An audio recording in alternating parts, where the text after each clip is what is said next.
Are the 2023 New York Mets the new worst team that money can buy? Let's talk about it.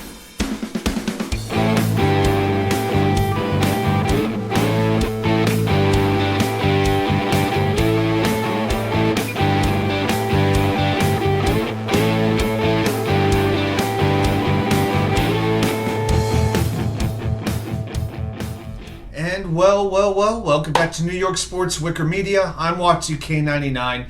Thank you, as always, for taking the time to watch these videos. So, the New York Mets just dropped the opening game of their series at home to the Milwaukee Brewers. Final score of 2-1. If the pitching is good one night, the offense stinks, and vice versa. There's no other way to say it tonight. The offense decided not to show up as Collinraye. Yes, Collinraye, who was a big country music star in the 1990s, hits like Love Me, and I Think I'm on a Roll in Little Rock. That's my story, and I'm sticking to it. On the verge, well, the Mets are on the verge of a completely irrelevant second half of their season. Yes, Collinraye, who had an ERA near 5 coming into this game, throws 6 1/3 innings, 3 hits, allows 1 mere run, and the Brewers bullpen, well, they look pretty much like the Nasty Boys of the 1990 Cincinnati Reds. They got the last 11 Mets out. Even after the Brewers took a lead on a Joeywiemer 2-run homer off Drewsmith, great to have him back from his 10-game suspension, isn't it? They take a 2-1 lead, and the Mets could not even get a base runner in the last 3 2/3 innings. But here's the other thing. Collinraye, again, the country music star who's in his 60s, was so efficient in this game. I mean, through 3 innings, he had thrown 34 pitches in 3 innings, which is excellent. Justinverlander, on the other hand, threw, I think it was 63 or 64 pitches through 3 innings. And the Mets had to go to their bullpen. In fact, they used their 3 best pitchers, allegedly, in Robertson, Ottavino, and Rayleigh. All gave shutout performances, but here's the thing. Verlander battled. I give him credit for battling. Battling. I'm starting to sound like Buck Showalter now. He battled. Oh my goodness. But he did do that, got through 5 shutout innings, so you give him some credit for that. But it is just ridiculous. You know, through 78 games that the Mets have played now, they are 35-43 with the highest payroll in baseball at $344 million. Now, that gives me thoughts of maybe the most underachieving Mets team in history, the 1992 New York Mets, known as the worst team money could buy. I got the book right here from Bob Klapisch and John Harper. Yep, I still got this book, paperback. And that team, through 78 games, was 37-41, 2 games better, and they had the highest payroll in baseball at $45 million. I think the Oakland A's would actually be right around there right now, as a matter of fact. They wound up finishing 72-90. That's pretty much the pace that the Mets are on at this point, this year's Mets. Because this current team feels a lot like the 1992 squad. And it got me thinking, which team is really more embarrassing, more infuriating, more frustrating, make you want to pull your hair out, make your beard go gray prematurely? Oh my gosh. Well, with the 1992 Mets, just to talk about them a little bit, Jeff Torborg was in his first year as manager. He was brought in, having a solid reputation as a real baseball guy. And he had led the Chicago White Sox to a little bit of respectability. I mean, they weren't setting the world on fire, but they were pretty good. And going into that year, the Mets had brought in some older players. Eddiemurray at DH, Willierandolph at second base. The marquee acquisition was bobbybonilla on offense. Insert your own joke. They added bretsaberhagen, 2-time Cy Young Award winner from Kansas City. They traded away Kevin McReynolds and Greg Jeffries. Well, that offense didn't work out too well. Eddiemurray had 16 home runs and 551 at-bats. Bonilla played well under his career marks, hitting .249 with 19 home runs.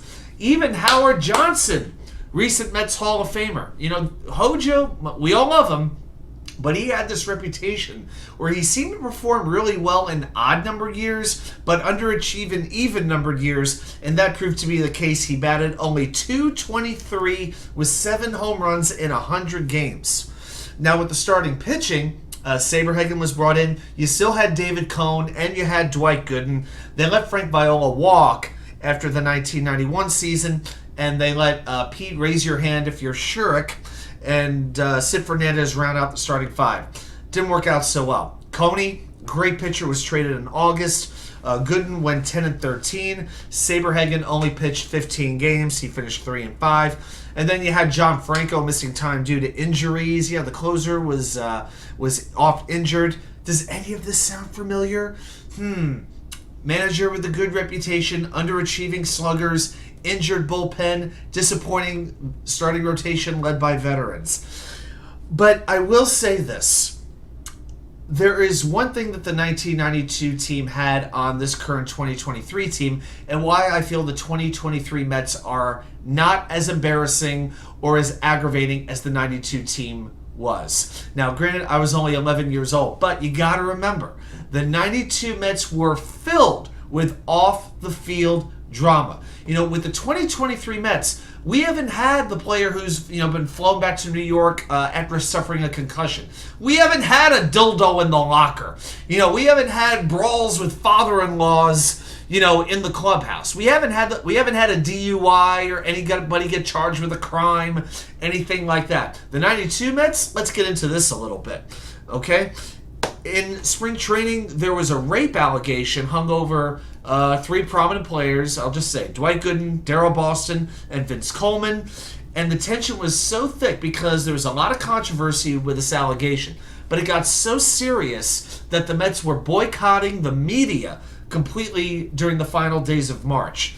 So Al Harrison, who's a lawyer by trade, became the Mets GM. He appealed to John Franco to get them to end the boycott. They refused to do it.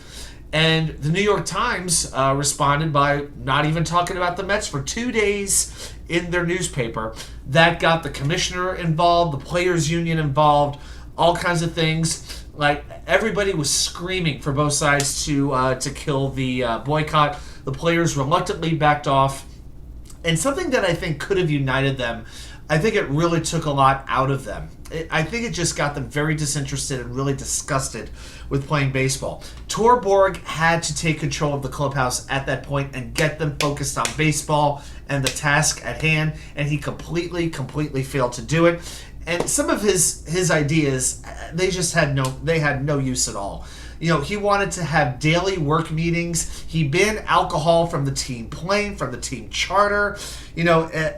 Oh my gosh, Eddiemurray was as indifferent as he'd ever been. He'd always been indifferent with the media, but now he absolutely did not give a rip about being a New York Met. He was gone very, very quickly.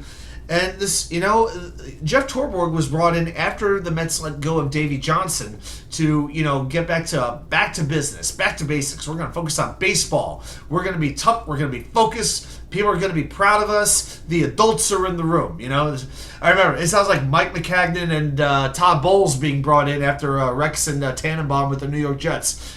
Certain New York radio personalities. The adults are in the room. Okay, the adults are in the room. They're gonna take charge, and they're really gonna bring this team back. Yeah, that worked out great. Yeah, it worked out no better, as Jeff Torborg would be fired by May of 1993. Hey, the guy had a good sense of humor about it.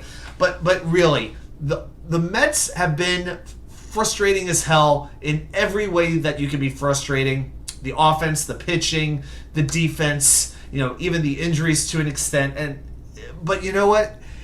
The only thing that is preventing them from this being as embarrassing a season as we can ever remember is they haven't had off-the-field drama yet that we know of, as I knock on wood. So that's why, to me, the 92 team still holds the crown for the most underachieving, embarrassing team in New York Mets history.